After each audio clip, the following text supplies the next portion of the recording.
고용현 강사님께서는 경남대학교 국어국문학과를 졸업하시고 스피치 논술 전문학원을 24년째 운영 중이시며 대통령배 전국웅변대회 대상 등 각종 대회에서 수상하시고 세미나, 연수, 연찬회 등에서 활발히 강의 활동을 계십니다. 오늘 강의를 위해 귀한 시간을 내주신 고용현 강사님을 큰 박수로 환영해 주시기 바랍니다. 여러분 고맙습니다. 저 소개에 앞서서 제가 우리 의원님들을 위해서 무엇을 드릴까 생각하다가 아마 학창 시절에나 배웠을 듯한 시 한 편을 소개해 드리겠습니다. 바로 의원님들과 같다라고 생각하시면서 한번 감상해 보시기 바랍니다. 담쟁이 도종환. 저것은 벽. 어쩔 수 없는 벽이라고 우리가 느낄 때 그때 담쟁이는 말없이 그 벽을 오른다. 물 한 방울 넣고 씨앗 한 톨 살아남을 수 없는 저것은 절망의 벽이라고 말할 때 담쟁이는 서두르지 않고 앞으로 나아간다. 한 뼘이라도 꼭 여럿이 함께 손을 잡고 올라간다. 부르게 절망을 다 덮을 때까지 바로 그 절망을 잡고 놓지 않는다. 저것은 넘을 수 없는 벽이라고 고개를 떨구고 있을 때 담쟁이 잎 하나는 담쟁이 잎 수천 개를 이끌고 결국 그 벽을 넘는다. 네, 의원님들께서 이 담쟁이 잎 하나가 되셔가지고 있습니다. 자, 지금부터 한번 시작해 보겠습니다. 네, 2020 올해가 무슨 해죠? 네? 네. 경자의 전성시대를 여러분께서 만들어 가시리라 믿으면서 신년이 되면은 신수보러 가시죠? 어느 분이 점쟁이한테 신수를 보러 갔답니다. 딱 갔는데 뭔가 고민이 있어 보여야지만이 이 점쟁이가 아 고민이 있구나 라고 하면서 짚을 건데 씩 웃고 들어가요. 그러니까 이 점쟁이가 감을 못 잡아요. 어찌 오셨습니까? 예, 그냥 신수 보러 왔습니다. 아무래도 감이 안 잡히니까 이 점쟁이가 말을 이어가야 돼서 뭐라고 하냐면은 혹시 마당에 감나무 있죠? 없는데요. 있으면 큰일 날 뻔했어. 네, 이렇게 해서 점쟁이가 넘어갔다고 합니다. 자, 오늘은 지금 지나고 있는 이날이 바로 오늘이거든요. 이 오늘이란 말들을 가만히 생각해 보면은 오늘이란 말은 어제 죽은 사람이 한번 따라해 보시겠습니다. 어제 죽은 사람이 어제 죽은 사람이 그토록 갈망했던 내일. 네, 어제 죽은 사람이 그러더라고요. 내가 내일까지만 살았으면 얼마나 좋을까. 그런데 그 내일이 오늘입니다. 그런데 그 귀한 오늘을 대충 넘어갈 것이 아니라 우리가 전부 다 의미 있는 시간을 갖자는 의미에서 이렇게 말씀드려봤습니다. 여러분들께서는 어떤 낱말들을 가장 좋아하시나요? 낱말들 보면은 저는 개인적으로 바보라는 낱말을 상당히 좋아합니다. 왜 바보라는 말을 좋아하냐면은 어느 날 우리 학원에서 아기가 책을 읽는데요. 바보라는 책을 읽고 있어요. 그런데 그 내용을 보니까 정말 바보들 이야기만 나와 있어요. 왜 바보들 이야기만 나와 있느냐? 아마 의원님들도 아마 바보실 거예요. 모든 사람들이 자기 유지유, 자기 개인만을 생각하는 시대에 다른 사람을 위해서 희생 봉사해요. 이게 바보잖아요. 그런데 이 바보 앞에 뭐가 있냐면은 아름다움이 들어갑니다. 그래서 우리 뭐라고 해야 됩니까? 아름다운 바보. 네. 아름다운 바보들이 이 자리에 계시기 때문에 우리 세상이 이렇게 돌아가지 않을까. 바닷물은 썩나요? 가끔 썩기도 하죠. 적적. 이렇게 해서. 그런데 바닷물이 썩지 않는 이유가 있어요. 왜 안 썩습니까? 네, 그렇죠. 소금이 있기 때문에 썩지 않습니다. 몇 퍼센트의 소금이 있을까요? 바닷물에는 소금이 몇 퍼센트가 들어있을까요? 네? 네, 맞습니다. 3%의 소금이 있기 때문에 바닷물이 썩지 않는다고 합니다. 우리 사회도 3%의 아름다운 사람들이 있기 때문에 우리 사회가 밝고 아름답지 않을까 생각합니다. 그러면은 제가 조금 동떨어지지만은 우리 아름다운 사회를 위해서는 어떻게 해야 될 것인가? 우리가 다른 민족을 한번 비교를 잠깐 해볼게요. 여기 계신 의원님들을 비롯해서 직원분들, 나는 IQ가 2자리다. 2자리여도 손들기 힘드시죠? 자, 3자리. 네, 모든 분들이 3자리일 겁니다. 저는 2자리입니다. 200. 2자리 200. 네.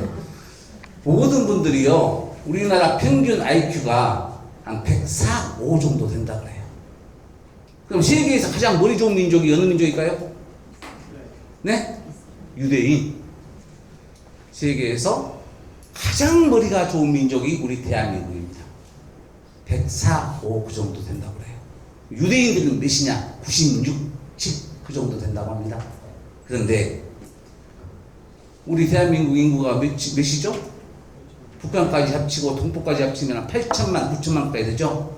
이스라엘 유대인 인구가 1600만 밖에 안 됩니다. 그런데도 노벨상을 딱 발표하다 보면은 그 중에 30%가 유대인입니다. 역대 노벨상 수상자 중에 30%가 유대인이 돼요. 그러면 그렇다면은 유대인들이 2000년, 3000년 동안을 헤매고 다니면서 집도 절도 없이 떠돌이를 생활했잖아요. 심지어는 히틀러에게 홀로코스트라고 해가지고 엄청난 인구가 희생을 당하고. 그런데 이스라엘이 그렇게 살아남을 수 있는 힘이 첫 번째가 뭐냐면은 종교입니다. 유일신. 둘째가 뭐냐면 교육입니다. 배워야 산다.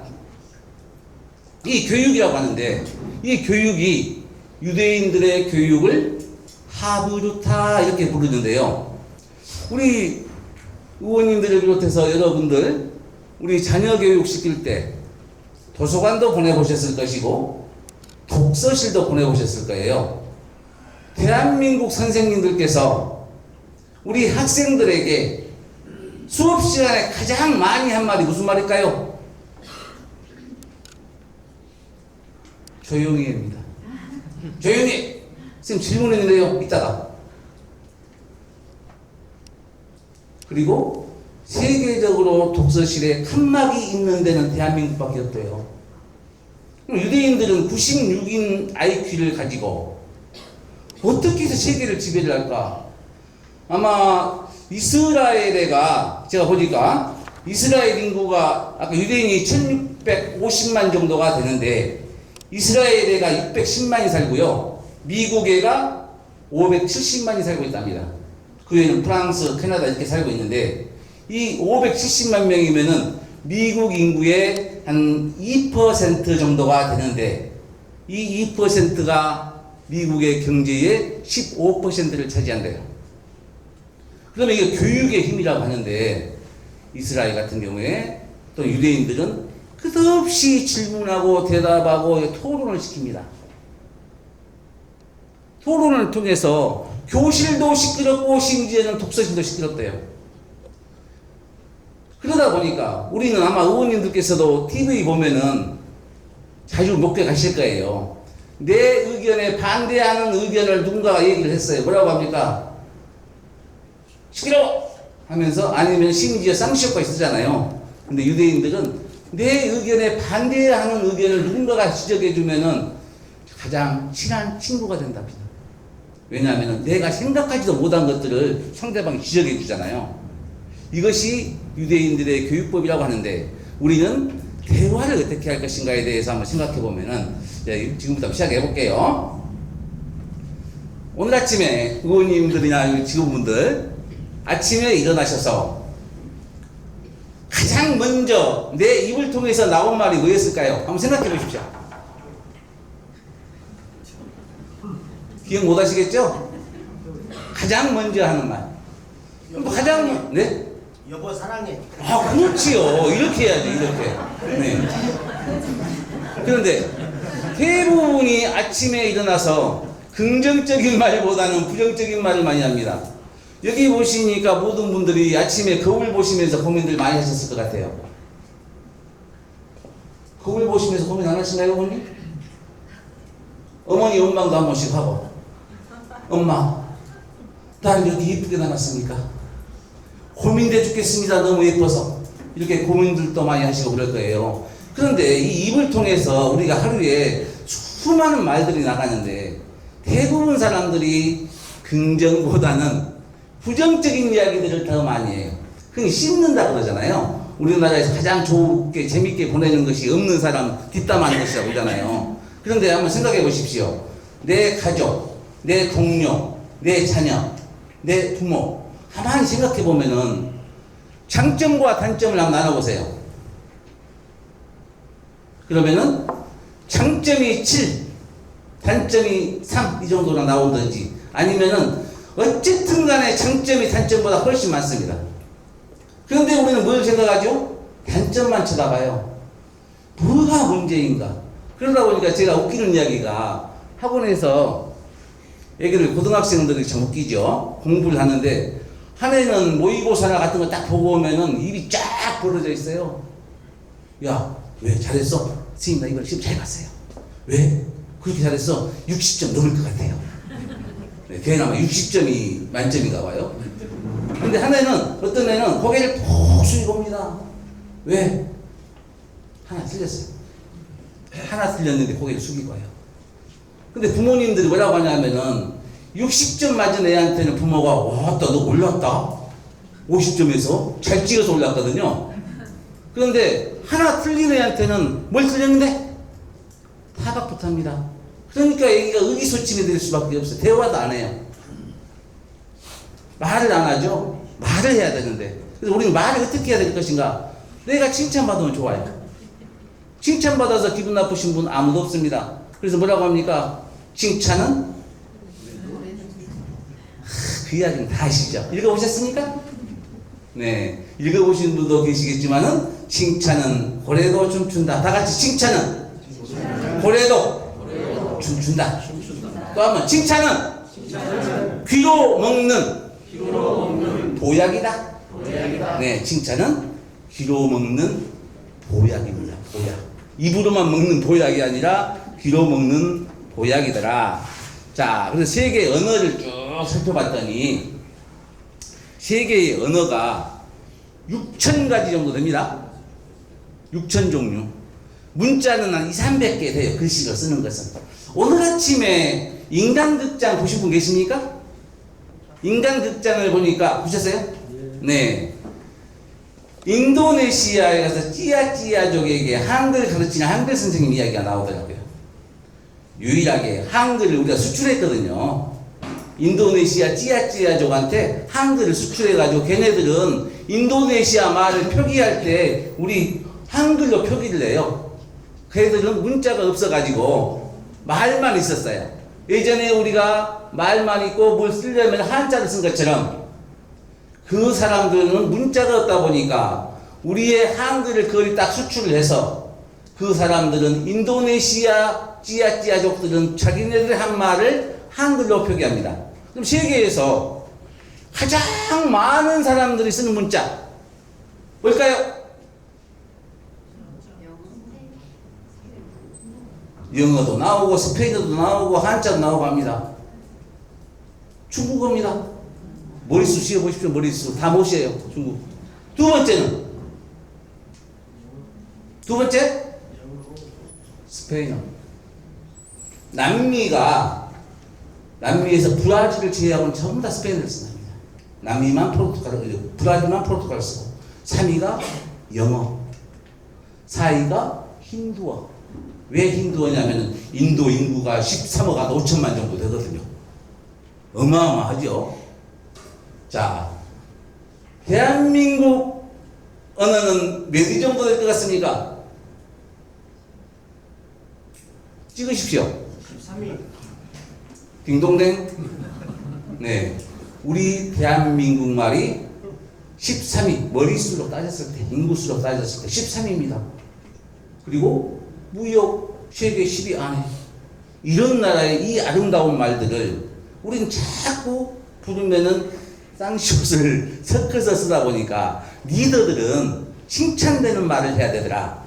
자, 그래서 보니까 다 리더잖아요. 리더십, 그러죠. 리더십. 어떤 리더십이 필요할까? 첫 번째, 수평적 리더십이라고 합니다. 제가 이것은 용어를 제가 만들었는데요. 어깨동무 리더십이라고 붙였습니다. 수평적 리더십을 어깨동무 리더십이라고 붙였습니다. 아마 고등학생 자녀 있으신 분들은 생기고 있을 때 아마 필요할 거예요.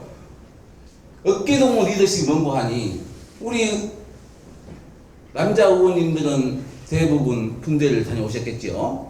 군대에 가면 선착순 쉽게, 요즘에 뭉쳐야 찬다 한참 인기가 있더만요. 그러면은 안정환 감독이 이 레전드들을 뺑뺑이 돌려요. 선착순 하면. 그럴 때마다 저는 생각합니다. 왜 저렇게 뛸까? 어떻게 하면 좋겠습니까? 10명이면 10명, 20명이 20명이 횡단 옆으로 쭉 서가지고 어깨동무 딱 하고 가면 한 번이면 되잖아요. 그런데 죽으라고 뛰어요. 좀 약삭 빠진 사람, 그래 어차피 뭐 1등 못하다가 10바퀴 돌지 뭐, 쌍옥쌍옥 하는 사람도 있는 반면에, 제가 이 생각을 왜 했냐면은 제가 군대 생활할 때 제가 그렇게 했거든요. 죽으라고 돌 필요 없이 전부 다 옆으로서 가버리자, 맞으면 맞고. 그랬더니 지휘관이 뭐라고 하냐면 들어가 이러더라고요. 이게 바로 수평적 리더십입니다. 그러다 보니까 요즘에 어떠느냐, 집에서 한번 생각해 보십시오. 요즘에 학생들이 얼마나 웃기냐면은 반장을 뽑습니다. 예전에 어떻게 했습니까? 반장 참 경쟁 치열했습니다. 요즘에 학생들도, 고등학생들도 반장 치열합니다. 한 줄 쓰려고. 통솔력 있음, 반장 생기비나 쓰려고. 그런데 반장이 반 친구들한테 예전에는 야, 그 쓰레기 좀 줘라. 그러면 알았어. 주었어요. 근데 지금 반장이 야, 그 쓰레기 좀 줘라. 그러면 네가 해줘, 이 새끼야. 안 줍습니다. 그럼 어떻게 하느냐? 직접 반장이 주우면서 야, 같이 좀 줍자고. 그래? 라고 합니다. 솔선수범입니다. 뭐라고요? 리더는 솔선수범이다. 그리고 어깨동무를 할 수 있는, 누군가와 어깨동무를 같이 갈 수 있는 힘이 리더의 힘이 아닐까. 그래서 우리 아프리카 속담에 빨리 가려면 어떻게 하라고 했습니까? 혼자 가고, 멀리 가려면 같이 가라. 우리는 멀리 가야 되잖아요. 같이 가려면은 어깨동무하면서 손잡고 갈 수 있는, 이것이 수평적 리더십, 즉 어깨동무 리더십이라고 할 수가 있겠죠. 두 번째는 무엇이냐? 세종대왕 리더십이라고 하는데, 요즘에 세종대왕 리더십이 한참 뛰거든요. 고등학교 다닐 때 훈민정음 배워보셨죠? 아마 다 잊어먹었을 수도 있습니다. 뭐 나란 말씀이 중국에 달아 문자와로 서로 삼았디 아니할세, 이런 전차로 어린 백성 이루고자 홀빼 있어도 제 뜻을 실현하지 못한 놈이 아니라, 이렇게 배우셨을 거예요. 중국과 다른 우리만의 문자를 갖추자 해서 그러니까 자주정신이라고 합니다. 다 자주정신. 백성들이 큰일 몰려서 가르친대요. 애민정신. 새로 28자를 만들었어요. 창조정신. 쉽게 쓰고 배울 수 만들었대요. 실용정신. 우리 생활 속에 이것을 한번 접목 한번 시켜보십시오. 내 스스로 일어날 수 있는 힘, 내 누군가에 의지하지 않고 내가 지도의 리드에서 갈 수 있는 힘을 자주정신. 항상 배우고 노력하는 창조정신. 누군가와 쉽게 배울 수 있고 쉽게 할 수 있는 것을 만들어낼 수 있는 실용정신. 또 뭐 있었죠? 애민정신은 내 주위를 돌아볼 수 있는 이런 마음들. 오늘 또 보니까 아마 뉴스 보셨을 거예요? 제주도 무슨 뭐 고등학교에 자기 아들이 그 학교를 나왔는데 아들이 서울서 대학을 졸업하고 한국은행에 들어가서 직장생활을 했답니다. 31살인가 33살 때 아들이 죽었어요. 그래서 그 아들이 졸업했던 고등학교에 몇 년 전에 2억을 기부했는데 오늘 3억을 기부했어요. 내 아들 다니는 후배들에게 장학금으로 주시오 하면서. 그래서 아까 말씀드린 아름다운 바보는 이런 사람들이거든요. 그 초등학교 학생들이 읽는 조그만 동화에 아름다운 바보 이야기가 뭐가 나오냐면은 구두 닦기를 해요. 얼마 받겠습니까? 3,000원, 4,000원 받지 않습니까? 구두 닦기에서 모은 돈으로 장학금을 내고 부리웃돕기를 하고, 김밥 팔아서 모은 돈으로 부리웃돕기를 하고 학생들의 공부할 수 있는 여건을 만들어주고, 이게 바로 아름다운 바보들이 아닐까. 그래서 세종대왕 리더십만 조금만 배워보면은 이것들을 생각만 해봐도 우리가 어떻게 해야 될 것인가 생각할 수가 있습니다. 여러분 좀 졸리신 것 같아요? 이럴 때는 귀가 좀 열려야 되는데 귀가 안 열리면 어떻게 되는가 들어보겠습니다. 어느 할머니가 밖에 외출을 갔다가 집에를 들어오시는데 뒤에서 어떤 젊은 총각이 같이 가처녀 이러는 거예요. 이 할머니 발걸음이 이렇게 가다가 이렇게 날아갑니다. 처녀래, 처녀. 집에 딱 들어와서 손자가 있으니까 손녀한테, 아야, 밖에서 누가 나한테 같이 가처녀 이런다? 할머니가 잘못 들었겠지. 아, 진짜야. 그 다음날도 외출했다 들어가는데 골목에 또 들립니다. 같이 가처녀 하고, 고개를 딱 돌려보면은 이 사람이 나를 보면 얼굴 보고 실망할까 봐서 돌릴 수도 없습니다. 집에 와서 또 그럽니다. 야, 진짜야. 오천기 꽂고 가봐. 오천기를 꽂고 외출했다 돌아오니까 갈치가 1,000원 이발을 갖다가 이 할머니는 들을 준비가 제대로 오천기를 안 꽂았잖아요. 같이가 처녀 이렇게 들리더랍니다. 그래서 항상 우리가 준비를 해야 돼요. 들을 준비, 말할 준비. 그렇게 해야지만이 어떻게 되겠습니까? 내가 리더로서 성장할 수가 있고 앞에 서서도 언제 당당하게 할 수가 있거든요. 자, 한번 따라해 보시겠습니다. 사고가 바뀌면 생각입니다. 사고가 바뀌면 행동이 바뀌고 행동이 바뀌면 습관이 바뀌고 습관이 바뀌면 성격이 바뀌고 성격이 바뀌면 인격이 바뀌고 인격이 바뀌면 운명이 바뀐다. 처음 뭐부터 시작했습니까?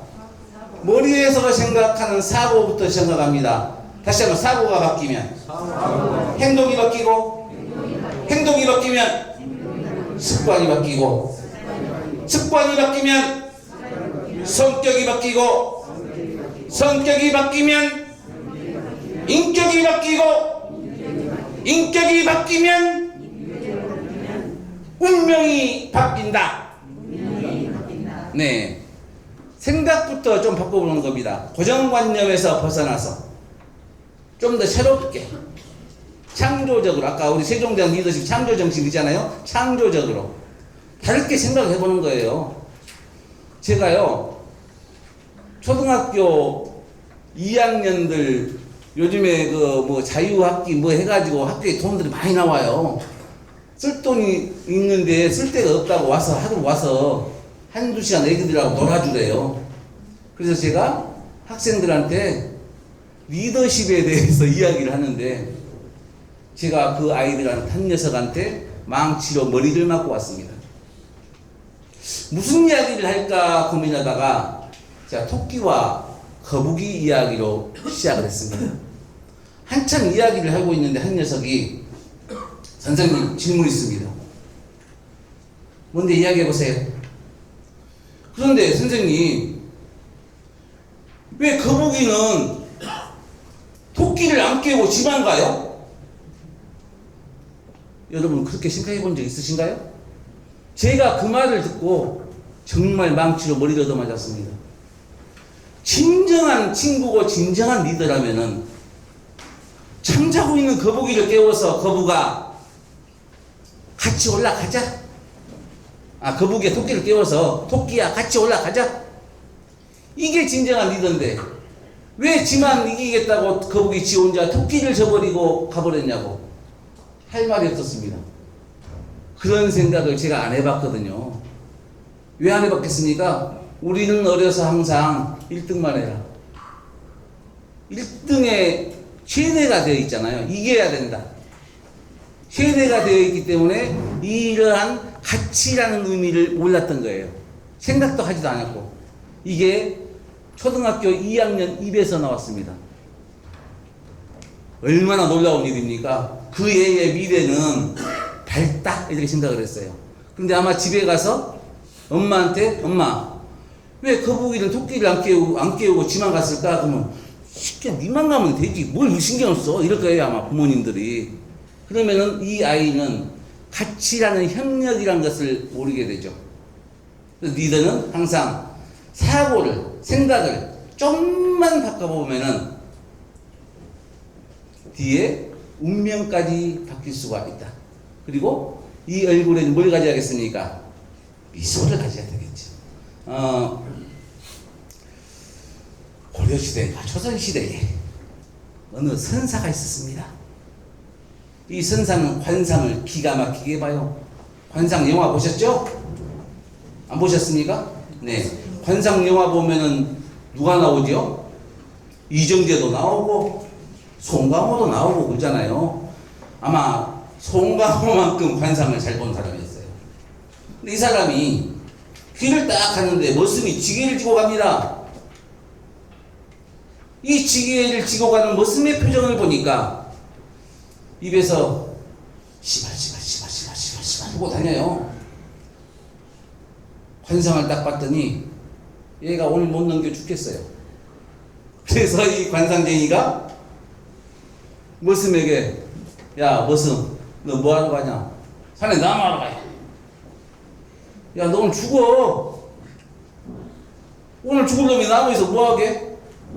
이 말을 듣고 나니까 이 나무꾼이 머슴이 머리가 헷가닥 돕니다. 쏭쏭한데 죽는다고 하니까 주인은 나무하요라고 하지 가기는 싫지. 그러니까 입에서 시발 나오는 거예요. 그래서 죽는다고 하니까 나무하고 싶겠습니까? 냇가에 앉아서 뭐하고 있냐면은 지게작대기를 가지고 아이고 내 팔자야 이러고 있습니다. 이러고 있는데 개미 한 마리가 나뭇잎을 타고 둥둥 떠내려옵니다. 그래서 이 머슴이 고민이 생깁니다. 살려 말어.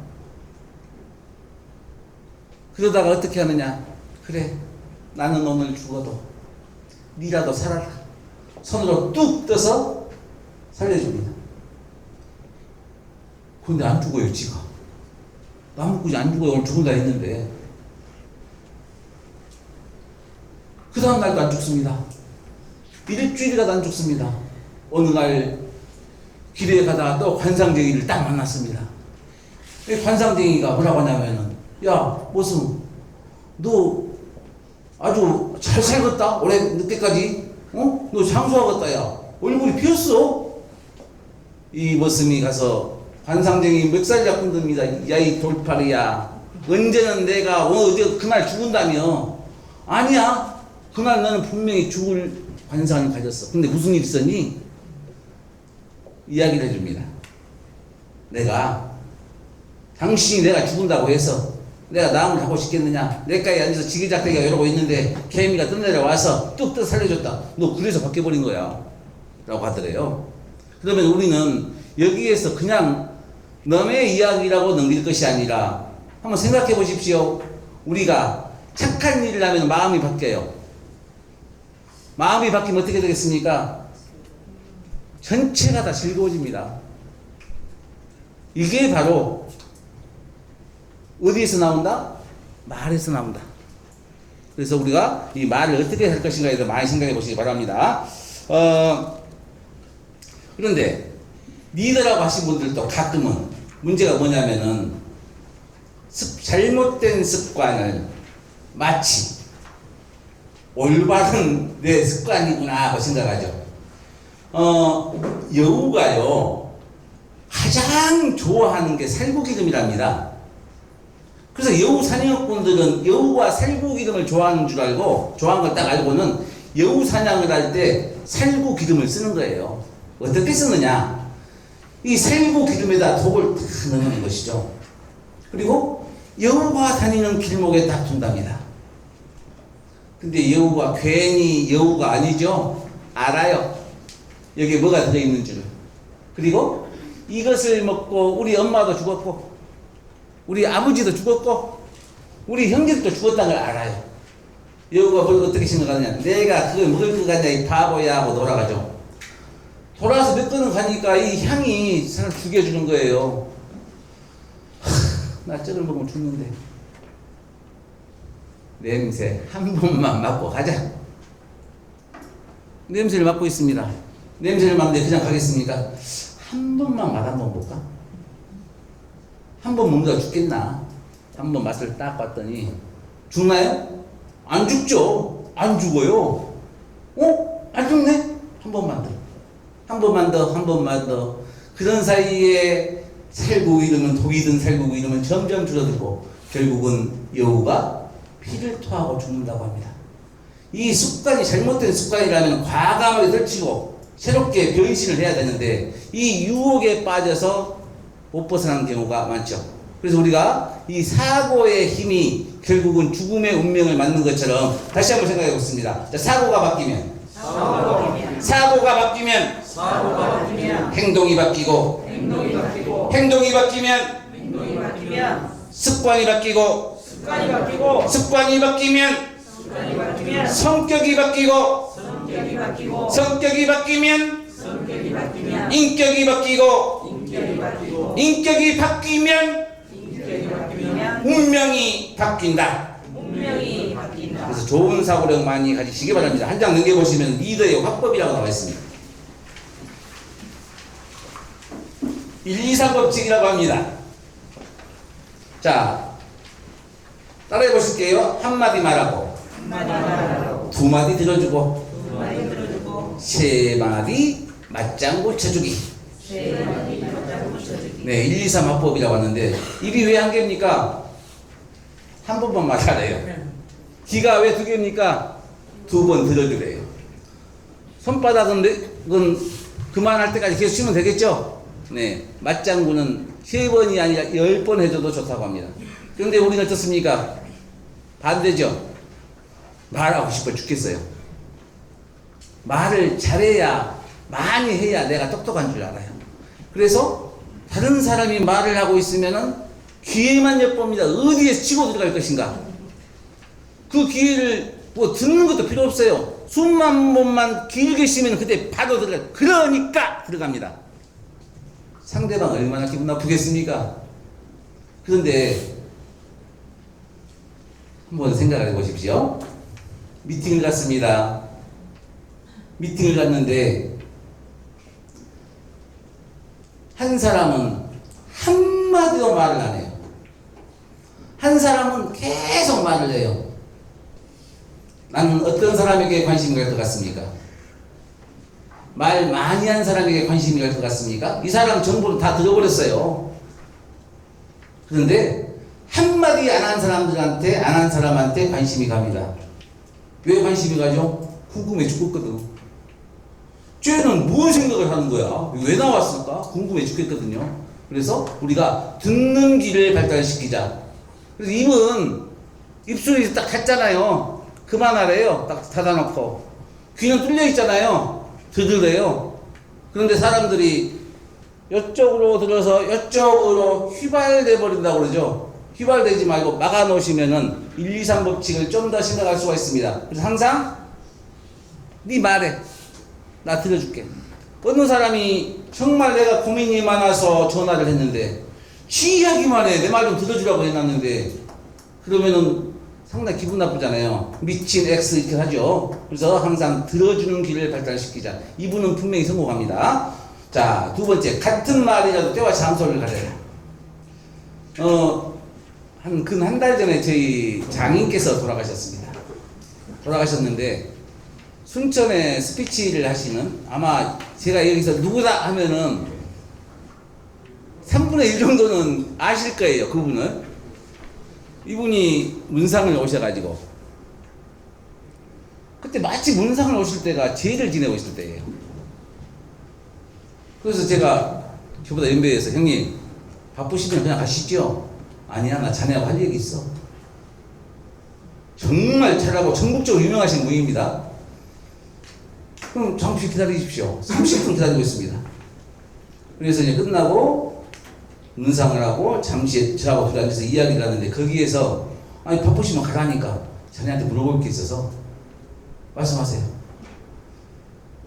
수업을 할 때 거기서 저한테 수업을 물어봅니다. 아 형님 이거 나중에 이야기해도 될 것 같은데, 아니야 나한테는 중요해. 직업정신은 좋은데 때와 장소가 안 맞아요. 거기 와서 저한테 수업의 어떤 내용을 어떻게 해야 되는가 이걸 물어보고 있는 거예요.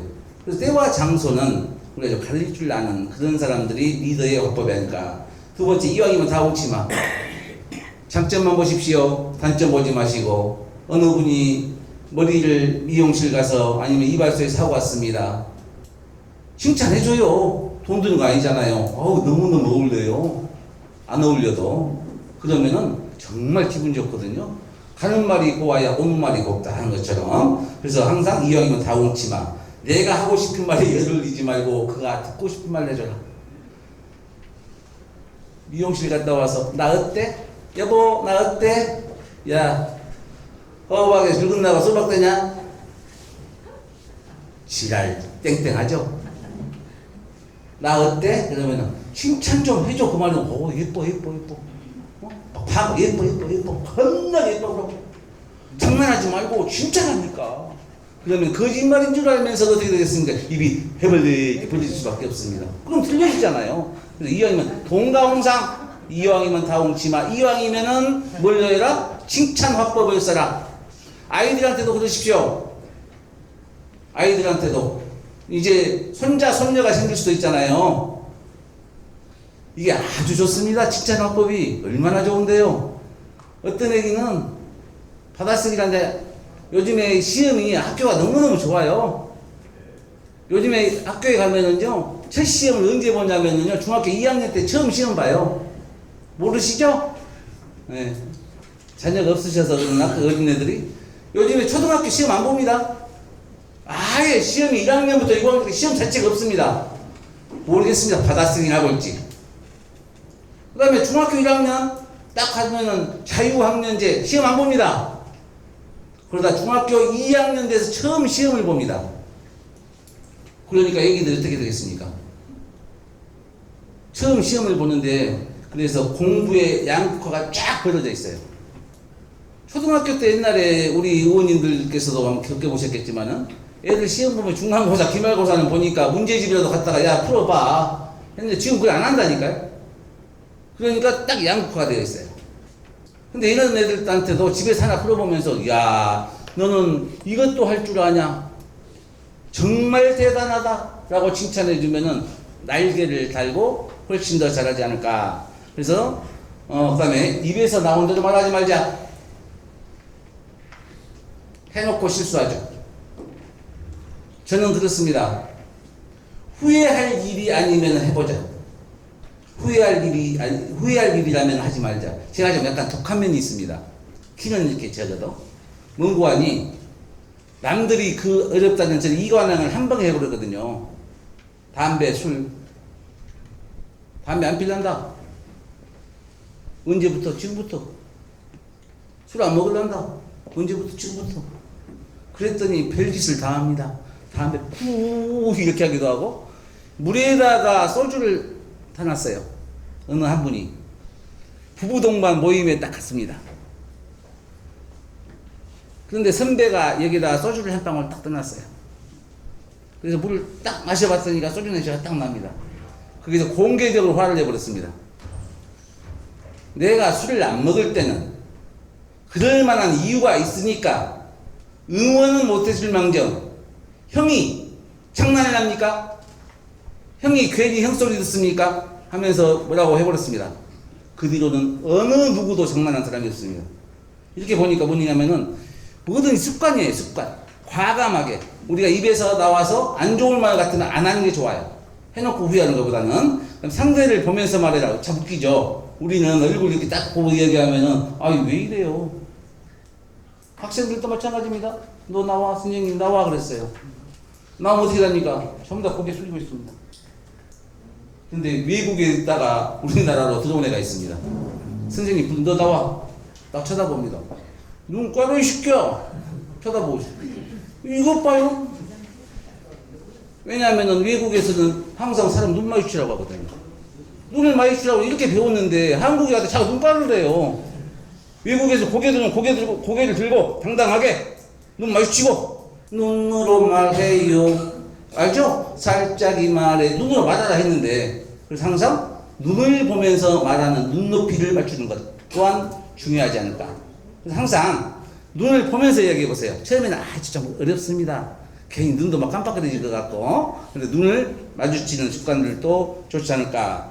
자, 한 말은 두 번 다시 하지 말자. 요것은 많이 아마 당해 보셨을 거예요.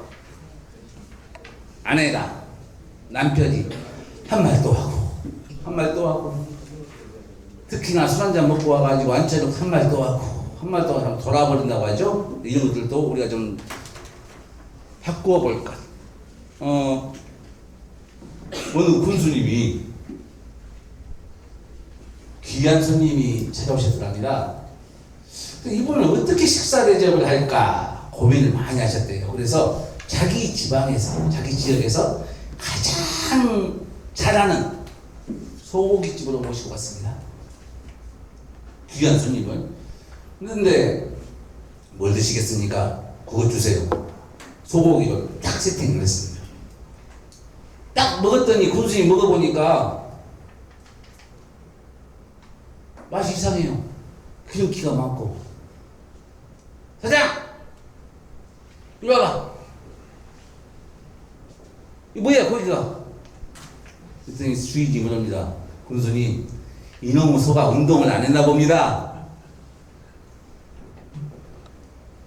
더 화나겠죠? 군수님 이놈의 소가 운동을 안 했나 봅니다. 아니 고기를 좋은 것을 갖고 죄송합니다가 아니라 운동을 안 했나 봅니다. 그랬더니 군수님이 눈이 샥 돌아가더랍니다. 옆에 계신 손님이 뭐라고 하냐면은 그럼 제가 먹고 운동할게요. 이렇게 얘기를 했대요. 얼마만큼 지혜롭습니까? 자기가 먹고 운동한다는데. 또 지혜로운 얘기 하나 말씀드릴게요. 어느 가난한 집에 딸이 조금 있는 집으로 시집을 갔습니다. 시집을 갔는데 어느 날 밥을 해요. 밥을. 그런데 이 밥을 할 줄은 몰라요. 항상 이상한 것만 먹고 있었다가 시집을 가고 첫날 쌀을 딱 내줘서 밥을 하니까 불 조절도 안 되고 쌀밥을 태웠습니다. 부엌에서 엉엉 울고 있더랍니다. 고개를 숙이고. 그랬더니 신랑이 지나가면서 아니 왜 울어요? 제가 밥을 태웠어요. 아니에요. 색시 탓이 아니고 내 탓이요. 내가 물을 넉넉하게 기르다 줬어야 되는데 내가 물을 조금 기르다 줘서 물이 부족해서 밥이 탄 거예요. 그걸 달래고 있으니까. 지나가던 시아버지가 야 누구 둘이 왜 그러냐. 아버지 밥을 태웠습니다. 야 그거 내 탓이다. 내가 장작을 좀 더 잘게 썰어서 불이 안 싸게끔 만들어줬어야 되는데 장작을 너무 크게 폈구나. 또 시어머니가 지나가서 너 왜 그러고 있냐. 어머니 밥을 태웠어요. 야야 내 잘못이다. 내가 늙은갑이다. 늙어서 냄새를 잘 못 맡아서 밥 탄 냄새를 내가 미처 몰랐구나. 괜찮다. 네 탓 아니고 내 탓이다 이러더래요. 이게 바로 뭐겠습니까? 지혜로움이 아닐까 라고 생각하면서 쭉 한번 읽어보시고. 자, 상대를 또 이제 한번 읽어보시면 됩니다. 인정해 주려면 어떻게 해야 되겠습니까? 인정해 주는 대화라고 나와 있죠? 혹시 따님 중에 인정이라고 이름 있습니까? 네, 인정해 주는 대화는 아까 말씀드린 것처럼 60점도 인정을 받았을 때 이 아이가 날개를 답니다. 99점도 인정을 못 받으면 추락합니다. 그러다 보니까 이 앞에만 나가려고 하는 것보다는 아까 우리 어깨 동무할 수 있는 이런 힘들을 가져야 되는데, 자, 우리가 항상 뭘 갖자고요? 사고를 바꾸자. 다시 한번 사고가 바뀌면 행동이 바뀌고 행동이 바뀌면 습관이 바뀌고 습관이 바뀌면 성격이 바뀌고 성격이 바뀌면 인격이 바뀌고 인격이 바뀌면 운명이 바뀐다.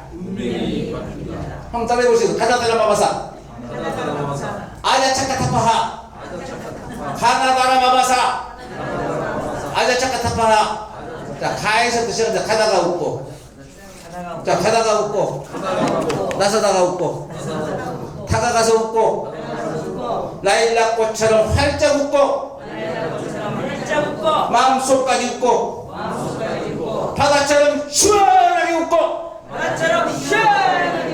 사랑하듯 웃고, 아침부터 웃고, 자면서도 웃고, 차 안에서도 웃고, 카네이션 꽃처럼 활짝 웃고, 타인에게도 웃고, 파도처럼 시원하게 웃고, 하루를 시작하면서도 웃자. 해보실 수 있겠습니까? 우원님 한번 해보시겠습니다. 가다가 꽃부터 몇 마디만 해보겠습니다. 기억이 안 나는데. 가다가 웃고, 가다가 웃고 나서다가 웃고, 나서다가 웃고 다가가서 웃고, 다가가서 웃고 라일락 꽃처럼 활짝 웃고. 나일락처럼 활짝 웃고. 네, 이렇게 무순적인 이야기들을 하다 보면은 자기도 모르게 입꼬리가 올라가니까요. 항상 웃는 모습, 웃는 생활 하시면은 얼마나 좋을까. 그리고 발음 연습들을 많이 하죠. 아시는 거 있으면 어려운 말? 간장공장 공장장은 간공장장이고 된장공장 공장장은 공공장장이다. 그 드라마의 열혈사제인가 나오죠. 자, 한번 따라해 보시겠습니다. 자, 간장공장 공장장은 시작. 간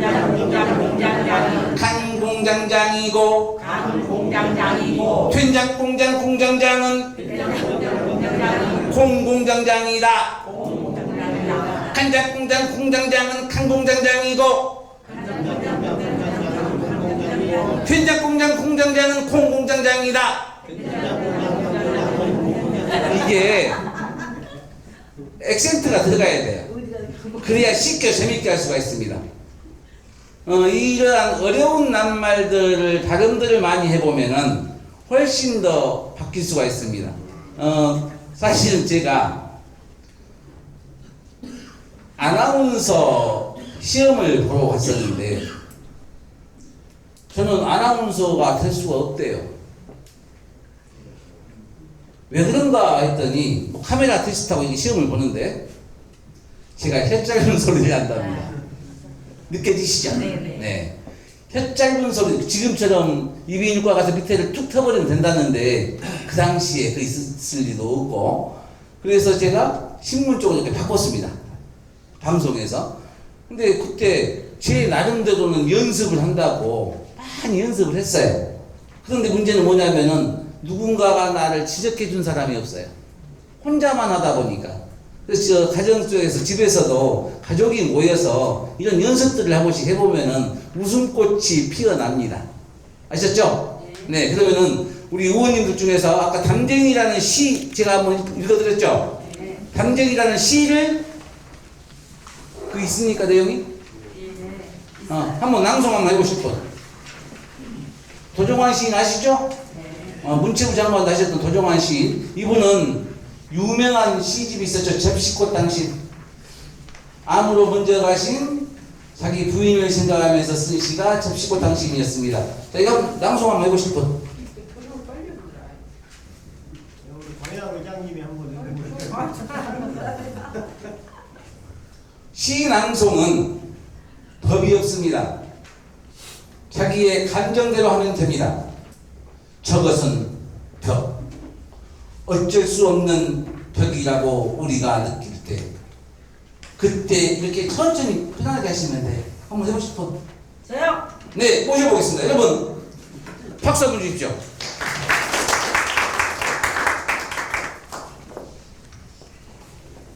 목소리가 좀 허스키한데요. 잘 들어주시기 바랍니다. 저것은 벽. 어쩔 수 없는 벽이라고 우리가 느낄 때, 그때 담쟁이는 말없이 그 벽을 오른다. 물 한 방울 없고 씨앗 한 톨 살아남을 수 없는 저것은 절망의 벽이라고 말할 때 담쟁이는 서두르지 않고 앞으로 나아간다. 한 뼘이라도 꼭 여럿이 함께 손을 잡고 올라간다. 푸르게 절망을 다 덮을 때까지 바로 그 절망을 잡고 놓지 않는다. 저것은 넘을 수 없는 벽이라고 고개를 떨구고 있을 때 담쟁이 잎 하나는 담쟁이 잎 수천 개를 이끌고 결국 그 벽을 넘는다. 감사합니다. 여러분, 박수! 박수 많이 치면 건강해진 거 아시죠? 네, 제가 이야기 하나 해드리고 일부를 마치도록 하겠습니다. 아까 유대인 이야기를 제가 말씀드렸죠? 유대인들은 자녀 교육을 위한 지침서로 탈무드라는 책을 만들었습니다. 우리는 조선시대에 사자, 소학 이런 거 있잖아요. 이런 것처럼. 그래서 이 탈무드에는 랍비라는 스승을 등장시킵니다. 어느 날 주인이 하인에게 심부름을 시킵니다. 애야, 돈은 얼마가 들어도 좋다. 시장에 가서 이 세상에서 가장 귀한 것을 사오너라 라고 심부름을 시켰죠. 그랬더니 이 하인이 가서 사온 것이 뭐니? 바로 사람의 혓바닥을 사왔습니다. 혀를 사왔습니다. 아무것도 묻지 않고 이번엔 주인이 똑같은 말을 합니다. 아야, 그래, 돈은 더 들어도 좋아. 이제는 시장에 가서 이 세상에서 가장 천한 것을 사오너라. 그랬더니 이 하인이 가서 또 사오는 것이 사람의 혀입니다. 이 사람의 혀는 이 세상에서 가장 귀한 것이 될 수도 있고 가장 천한 것이 될 수도 있습니다. 이 혀는 혀가 없으면 말을 못하지 않습니까?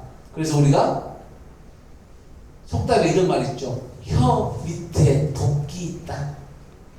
꽝 치는 도끼가 바로 혀 밑에 숨어 있다고 합니다. 우리는 이 도끼로 사람을 죽일 수도 있고 또 도끼로 필요한 것을 쪼갤 수도 있고, 그런데 이 말을 죽이는 도끼가 아니라 사람을 살리는 도끼가 되어야 되지 않을까. 그러려면 우리가 아까 말씀드린 것처럼 이 말이라는 것이 상대방에게 희망과 꿈을 줄 수 있는 말이 되어야 되지 않을까. 여러분 다 꿈 있으시죠? 네. 나이가 들어도 꿈이 있고요. 한번 생각해 보십시오. 99세 할머니한테 할머니 꿈이 뭐야? 100세까지 사는 거야? 100살까지만 살아? 이놈 새끼가 나한테 죽으란다고 난리 날 겁니다. 꿈에다가 여러분 날짜를 써보십시오. 그러면은 목표가 됩니다. 순천에서 제가 어느 택시 기사분에게 그 이야기를 이런 이야기를 한번 해드린 적이 있어요. 택시를 타고 가다가. 근데 그분하고 저하고 지금 결혼을 해요. 이분이 자기는 꿈이 있대요. 뭡니까? 5년 안에 1억 모으는 거요. 가끔 가다 봅니다. 이분이 하시는 말씀이 잘 이루어가고 있답니다. 그 꿈을 이루기 위해서 다른 사람보다 좀 빨리 일어나서 시내에서 택시 운전한 것이 아니라 저쪽에 상사면 있는데 이런 사람들을 아랫장까지 실어내리면 돈이 더 많대요. 그 꿈이라는 것이 있대요. 다시 한번 말씀드리지만은 꿈에다가 무엇을 쓰라고요? 날짜. 날짜를 써놓으면 그게 뭐가 된다고요? 목표가 됩니다. 잠시 쉬겠습니다. 고맙습니다.